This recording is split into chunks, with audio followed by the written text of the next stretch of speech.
Bonjour, bien-aimés dans le Seigneur. Après le direct d'hier soir, j'espère que vous avez été bénis et que le Seigneur vous a parlé. Jésus, Seigneur et Sauveur. Oh non, Dieu est bon. Il nous accorde que des bonnes choses. Nous continuons nos enseignements sur Daniel chapitre 2. Nous prenons les versets 31 jusqu'au verset 40. Chapitre 2, versets 31 au 40. Ô roi, tu regardais et tu voyais une grande statue. Cette statue était immense et d'une splendeur extraordinaire. Elle était debout devant toi et son aspect était terrible. La tête de cette statue était d'or pur. Sa poitrine et ses bras étaient d'argent. Son ventre et ses cuisses étaient d'airain. Ses jambes de fer, ses pieds en partie de fer et en partie d'argile. Tu regardais lorsqu'une pierre se détacha dans le secours, d'aucune main frappa les pieds de fer et d'argile de la statue et les mit en pierre. Alors le fer, l'argile, l'airain, l'argent et l'or furent brisés ensemble et devinrent comme la paille qui s'échappe d'une aire en été. Le vent les emporta et nulle trace n'en fut retrouvée. Mais la pierre qui avait frappé la statue, devint une grande montagne et remplit toute la terre. Voici le songe. Voilà le songe. Nous en donnons l'explication devant le roi. Ô roi, tu es le roi des rois, car le Dieu des cieux t'a donné l'empire, la puissance, la force et la gloire. Il a mis entre tes mains, en quelques lieux qu'ils habitent, les enfants des hommes, les bêtes des champs et les oiseaux du ciel. Et il t'a fait dominer sur eux tous. C'est toi qui es la tête d'or. Après toi, il se lèvera un autre royaume, moindre que le tien. Puis un troisième royaume qui sera d'airain et qui dominera sur toute la terre.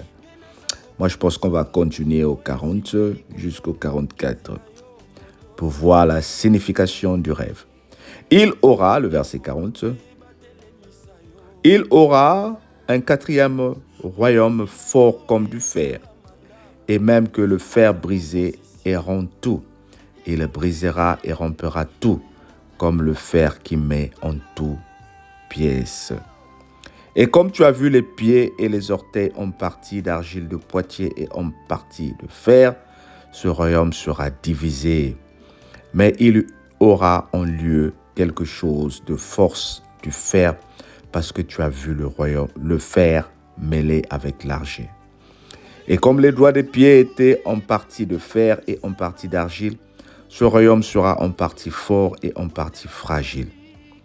Tu as vu le fer mêlé avec l'argile, parce qu'ils se mêleront avec des alliances humaines.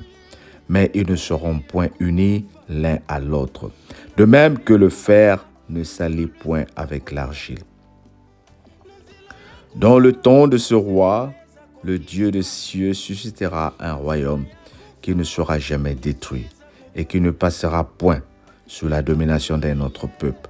Il brisera et anéantira tous les royaumes là, et lui-même subsistera éternellement. Amen. Nous avons lu jusqu'au verset 44. Nous avons lu Daniel chapitre 2 à partir du verset 31 jusqu'au verset 44. Le roi reçoit l'explication de son rêve. Non seulement l'explication, mais il reçoit la révélation de son rêve et l'explication. Une chose merveilleuse, bien-aimé. Si quelqu'un peut rentrer dans la profondeur de ce que tu as rêvé pour te dire ce que tu as rêvé représente ça, ce n'est que merveilleux. Parce que souvent, nous nous réveillons le matin, nous ne savons même pas. Tu as l'impression que tu as rêvé, tu étais dans quelque chose, mais tu ne comprends pas.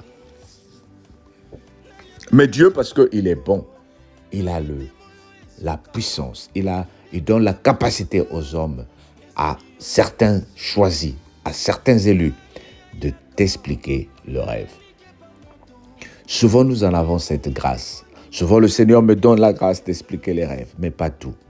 Souvent, le Seigneur donne aux hommes de Dieu d'expliquer les rêves, selon son explication. C'est bien de comprendre le sens de rêve. Il y a un message dans les rêves. Il y a les rêves qui sont significatifs, mais il y a les rêves aussi qui viennent par la foule de nos pensées. Ici, le Seigneur est en train de donner l'inspiration à Daniel pour lui dire, la tête que tu as vue, c'est toi. C'est toi qui diriges le pays. Dieu t'a donné le commandement de tout le royaume. Mais après toi, viendront des petits royaumes qui vont être forts et fragiles, qui vont être divisés, qui vont connaître la séparation. Beaucoup de choses vont s'enchaîner. Pourquoi ce message est en train d'arriver? Mais c'est pour avertir le roi. C'est pour lui dire, tu as une suprématie, mais il y a des choses qui sont en train de venir après. Il y a des choses que tu vas vivre. Oh, ce message est en train de parler à une personne ce matin. Pourquoi tu as fait certains rêves? Pourquoi tu reçois cette parole? Mais le Seigneur te dit, il y a quelque chose qui est en train d'arriver dans ta vie. Tu es à la tête de ta famille. Tu es à la tête d'une entreprise. Tu es membre d'un groupe. Il y a quelque chose qui est en train d'arriver. Il y a des choses positives et il y a des choses négatives. Bien aimé, que personne ne te trompe, ta vie ne sera pas toujours une vie de rose. Il y a des moments où tu vas traverser ce qu'on appelle le deuil. Il y a des moments où tu vas traverser ce qu'on appelle la maladie. Il y a des moments où tu vivras ce qu'on appelle le mariage, la bénédiction, le contrat, l'emploi et toutes les bonnes choses. Comment tu balances toutes ces choses? Comment tu traverses toutes ces choses? C'est lorsque tu réalises que le Seigneur est ton berger, ce que nous avons parlé hier. Lorsque tu réalises qu'il est le sauveur. Quand tu marches dans la vallée de l'ombre de la mort, ne crains aucun mal, car sa houlette te protège. Sa houlette te permet d'être avec toi. Le Seigneur te fait marcher vers des verts pâturages. Il est qu'un Dieu de bon. Mais dans cette marche-là, il n'y a que des insensés qui s'arrêtent. Ne t'arrête pas parce que tu n'entends plus la voix du Seigneur. Il y en a parmi nous, tu n'entends plus la voix du Seigneur. Il y en a parmi nous, tu ne comprends plus les choses qui se passent autour de toi. Tu te dis, mais il est où le Dieu? Je viens juste te rassurer ce matin que tu es sur une voie. Et cette voie-là, elle est faite d'épines. Tu es sur l'autoroute. L'autoroute indique, pour ceux qui ont déjà pris l'autoroute indique, voilà la route qui va de Brazzaville à Pointe-Noire. Voilà la route qui va de Paris à Marseille. Roule à 80 km à l'heure. Et souvent, sur l'autoroute, il y a des moments où on va te dire, diminue maintenant. Ici, là, la vitesse est à 50 km à l'heure. Et quand il n'y a pas de panneaux sur l'autoroute, ça veut dire ne tourne ni à gauche, ne tourne ni à droite. Marche, fonce, conduis. Souvent, qu'est-ce qui se passe? Lorsque nous ne voyons plus de panneaux, nous pensons que nous sommes perdus. Lorsque tu n'entends plus la voix du Seigneur, quand tu ne fais plus des rêves, tu penses que tu es perdu. Lorsque personne ne te fait des révélations, tu penses que tu es perdu. Oh bien-aimé, tu n'es pas perdu. Tu as accepté Christ. Oui, il se passe des choses sur l'autoroute, mais je t'apprends. Fonce. Oh, dis avec moi, je fonce. Marche, marche. Tu es là. Tu es en train d'arriver. La victoire est devant toi. Sois béni au nom de Jésus, notre Seigneur et Sauveur. Amen.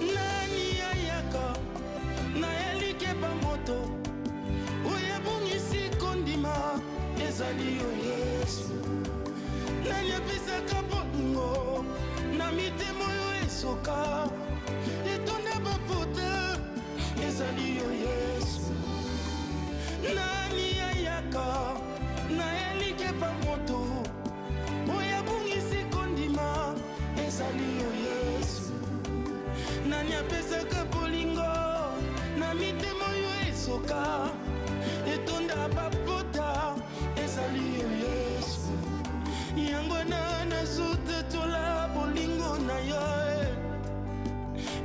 kokumisa oya simba likolo kiti na yo moto te afanda ye mokolo te batelemisa yo bokonzi na yo ezanga manda ezanga opposition ezanga échec